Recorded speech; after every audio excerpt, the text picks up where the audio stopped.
Вы смотрите очередной выпуск детских новостей.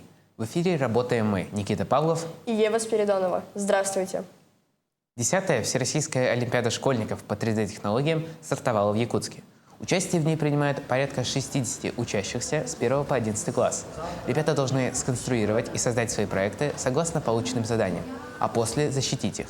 На это им дается всего 3 дня. Как отмечает старший педагог дополнительного образования Якутского центра IT-КУБ Сандал Абутов, дети поражают своими инженерными решениями. Эти навыки олимпиадники продемонстрируют в 6 направлениях по разным возрастным категориям.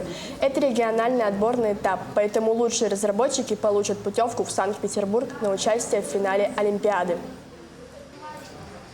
То есть мы отбираем самых лучших, самых одаренных детей и направляем на финал, который обычно в апреле месяце проходит. В прошлом году мы ездили тоже в питерский политех, там тоже 3 дня принимали участие. Там в призерах были по объемному рисованию среднее звено. Ева, как ты готовишься к экзаменам в своей школе? Я учусь в Табагинской школе, и с класса мы всегда готовимся к ВПР по предметам. Например, по пособиям выполняем разные примеры, которые могут быть на экзамене. Ого, мы тоже. А в следующем году я буду сдавать ОГЭ. Также и студенты Якутского сельскохозяйственного техникума готовятся к выпуску. 88 ребят уже сдают важные экзамены, чтобы показать все, чему они научились. Эти экзамены называются демонстрационными, и их проводят, чтобы проверить знания выпускников перед тем, как они получат дипломы. А самое интересное то, что это первые студенты, которые учились по особенной программе. Она называется «Профессионалитет» и помогает ребятам быстрее освоить профессию. О том, как проходят эти экзамены, нам расскажет Ксения Подобашева. В колледжах республики начались демонстрационные экзамены в рамках государственной итоговой аттестации выпускников. Всего планируется провести более 300 экзаменов.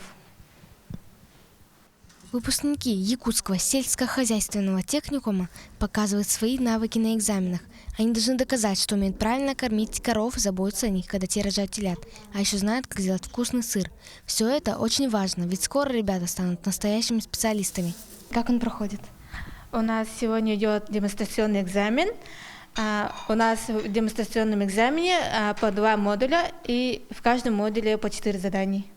То есть первый модуль мы узнаем,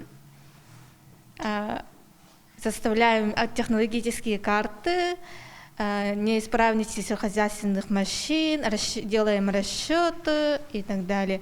Во втором модуле мы в основном там за растениями изучаем растения, то есть по морфологическим особенностям, по строению семян мы узнаем, какие у нас сорняки есть, и делаем карту засеянности. Студентам техникума предстоит решить задачи, которые придуманы специально для того, чтобы проверить, насколько хорошо они подготовлены к работе. Эти вопросы создают в Москве, и никто не знает, какие именно задания попадутся студентам, пока не наступит день экзамена. Можете, пожалуйста, рассказать про направление? Направление – это переработка продукции животноводства. Это первый год проводится такой демонстрационный экзамен.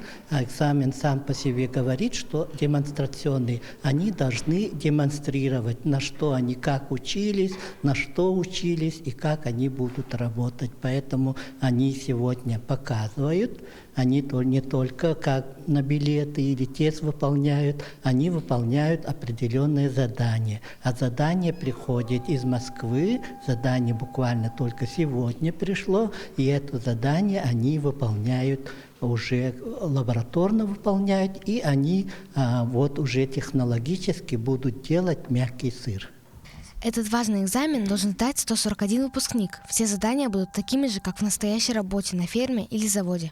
3 года назад Якутский сельскохозяйственный техникум получил большую помощь от федеральной программы «Профессионалитет» – более 100 миллионов рублей. Эти деньги помогли создать новые учебные классы, где ребята могут учиться самым нужным профессиям в сельском хозяйстве. Ксения Подобашева, Иван Сорокаумов, Якутск. В 2000 году на месте бывшей воинской части открылась Якутская кадетская школа-интернат. И на этой неделе школа отметила 25-летие. О том, какие мероприятия прошли в честь этого события и как организован учебный процесс, вам расскажет наша коллега Дарья Бутенко. Четкий строевой шаг. Лучшие кадеты торжественно вынесли знамя школы. подняли флаги и исполнили гимны республики и своей страны. За прошедшие 25 лет Якутская кадетская школа-интернат стала одним из самых престижных учебных заведений республики, где готовят ребят к службе на благо Родины, как и в гражданской, так и в военных сферах. Нравится ли здесь тебе учиться? Да, мне нравится здесь учиться. Мне понравилось еще с того момента, как у нас были военно-полевые сборы. Какой твой здесь любимый предмет? Мой любимый предмет – это история. Ее ведет Савгуана Федоровна. Кем ты хочешь стать, когда ты вырастешь? Когда я вырасту, я хочу пойти по военным структурам, либо стать ФСБшником. За эти годы школу закончили сотни учеников, выбравших путь служения своей стране. Когда вы выпустились из этой школы? Я окончил Якутскую кадетскую школу-интернат в 2006 году. Расскажите, где вы на данный момент сейчас работаете? Я являюсь выпускником Санкт-Петербургского университета ГПС МЧС России. На данный момент работаю в 5-м отряде города Якутска в службе пожаротушения на должности помощника начальника дежурной смены. Что вы хотите пожелать юным кадетам? Я кадетам хотел бы пожелать, во-первых, это хорошо учились, чтобы примерно себя вели, честь кадета несли и чтобы уважали старших, преподавателей, офицеров-воспитателей и дисциплина. В настоящее время в школе учатся 140 кадетов. У Якутской кадетской школы есть замечательная традиция – воспитывать не только хороших людей, но и воспитывать самых настоящих защитников нашей Родины. Из стен этой школы за многие годы выпустились сотни ребят, которые посвятили свою жизнь защите Родины, Отечеству и стали сотрудниками правоохранительных органов. За эти годы школа поучаствовала во многих мероприятиях и в основном занимала только призовые места. Торжество посвящено Году защитника Отечества в России и в Якутии, который проходит в год 80-летия Победы и 25-летнего юбилея школы. С юбилеем Якутской кадетской школы-интернат! Ура! Ура! Ура! Дарья Боденко, Георгий Григорьев, Якутск. Ева, каких домашних животных ты больше всего любишь? Я ко всем отношусь хорошо, но больше всего люблю собак и щенков. Люблю за ними ухаживать и гладить. Но еще люблю добрые истории про них. Тогда следующий пример специально для тебя. Пес Толстый – легендарная собака, которая стала настоящей звездой интернета. Его история продолжает набирать обороты и, возможно, близится к развязке. Он сейчас находится в приюте «Четыре лапки» в городе Якутск. Там ему очень хорошо, его вкусно кормят, часто гуляют с ним и играют. О том, как у него дела и где сейчас находится пушистая знаменитость, узнавала Каролина Бырка. Забавный пост фотографии толстого пса появился зимой прошлого года. Этот пес уже много лет жил рядом с магазином, где продавали молочные продукты. Все его знали как Толстого. Люди из магазина и просто прохожие всегда кормили его. Но в январе его поймали и отвезли в специальный приют для животных. Раньше пес Толстый жил в районе Яхаса-МК, где для некоторых людей он стал легендой. На данное время этот пес находится в приюте «Четыре лапки», где о нем заботятся и ухаживают. Волонтеры рассказывают, что Толстому особенно нравится молоко. Они предупреждают, что иногда он пытается убежать обратно к своему любимому магазинчику, потому что сильно скучает по тому месту, где раньше жил. Горожане тоже скучают по этому милому пушистику. Мы все его знаем, давно уже он живет тут. Почти каждый день он тут лежал, то там, то там. Пса жалко, он добрый. Сейчас холодно. Может быть, это и лучшему, потому что может и замерзнуть насмерть. Сейчас февральские холода начнутся. Жалко было, что он никому не мешал тут. Мне кажется, ему тут лучше было. Но важно помнить, что история кота Кроша, который жил в подвале одной пермской больницы, закончилась грустно. Крошик страдал от лишнего веса и, несмотря на усилия специалистов, умер. Зато у Толстого есть все шансы обрести любящую семью и жить здоровой жизнью. Хотели бы вы переименовать кличку собаки? Это зависит от хозяев, но вообще Толстый для пса это не то же самое, что для людей, поэтому я не думаю, что ему обидно. Но он к этой кличке уже привык, но если у хозяев много получится, то почему нет? Как сейчас чувствует собака и какое у нее самочувствие на эти дни? Если говорить про актуально, активность, то сейчас ему как будто бы хорошо. То есть он веселый, игривый, аппетит у него тоже хороший, кушает, гуляет. Скоро приют может начать сбор денег на медицинское обследование Толстого. Это будет стоить около 10 тысяч рублей. А потом еще будет нужно лечить его, если понадобится. Приют существует только благодаря помощи добрых людей. Недавно к этой помощи присоединилась администрация Сайсарского округа. Они сделали для Толстого уютную будку и просторный вольер. Мы не могли проигнорировать то, что он оказался, так сказать, не то что в беде, да? Он оказался в надежных руках волонтеров. Это отличный прецедент для того, чтобы сотрудничать вместе и далее, потому что собаки, они, как сказать, тоже нуждаются в тепле и заботе. Но тут важнее тепло при наших суровых климатических условиях, и поэтому будка первостепенно. Приют «Четыре лапки» заботится не только о Толстом, но и о многих собаках и кошках. Главная цель волонтеров – найти для них добрые семьи, чтобы помочь людям выбрать себе питомца. Они создали сайт prisonpets.com. Можно посмотреть, как живут животные, и, возможно, выбрать себе нового друга. Бырка Каролина, Семен Семенов, Якутск.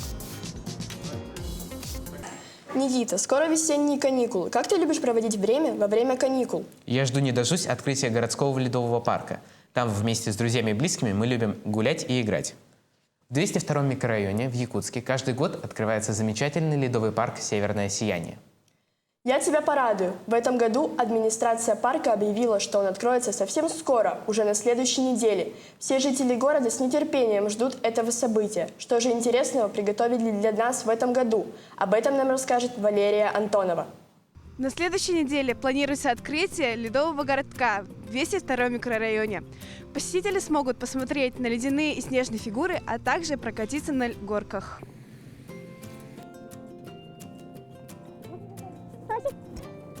Уже с начала зимы специалисты трудятся над созданием волшебного ледового парка «Северное сияние». Там построили большую ледовую арену, где все смогут покататься на коньках. А еще есть много разных горок. Для малышей сделали маленькие горочки, а для ребят постарше длинную 200-метровую горку. Можно будет взять с собой свои санки, ледянки и коньки. Но если у вас их нет, то все это можно взять прямо там, в прокате. Какие работы уже были проведены и какие вам еще предстоит сделать? Проведена уже почти вся работа, вот, горки построены, ледяные скульптуры, конкурсы тоже уже в декабре все закончено были. Сейчас осталось только трассу сделать на снегоход «Банан», территорию почистить, ну и залить каток, технику выставить и все. На территории парка уже появились удивительные снежные и ледяные скульптуры, сделанные в рамках конкурса «Бриллиант Якутии». Эти шедевры были сделаны мастерами не только из Якутии, но и из других краев мира – Китая, Монголии, Приморского и Хабаровского краев. Сейчас в парке работает известный художник Ян Стрекаловский, который имеет огромный опыт, целых 30 лет в создании таких замечательных скульптур. Почему вы решили заняться именно скульптурами? Скульптурой. Ну, я сам закончил Намское педагогическое училище. Я сам преподаватель то есть чтения и труда. И вот, ну, и от того и начал. Я с детства, в школе я занимался там, так, ну, при холодном искусстве, там, сделали там чарану, котыя, всякие фигурки. И оттуда и пошла наверное, такая хобби. А можете рассказать про эту скульптуру? Ну, мы здесь уже работаем почти 10 дней. Эта скульптура у нас это горка, туннель. Там внутри лед. И вот оттуда, ну как это серпантин. Вот вчера снегом все закрыли. И вот у нас остался завершающий этап. Последние месяцы в Якутске были необычайно теплыми, и согласно прогнозам метеорологов, такая погода сохранится. Это отличная новость для всех любителей зимних развлечений. Жители Якутска смогут в полной мере насладиться всеми прелестями зимы. Ощутите настоящий зимний дух в ледовом парке, торжественное открытие которого запланировано на 14 февраля. Валерия Антонова, Илья Сыромятников, Якутск. Эти темы нам показались самыми интересными для выпуска детских новостей этой недели. Следите за нашими эфирами и будьте в курсе событий. До встречи в эфире!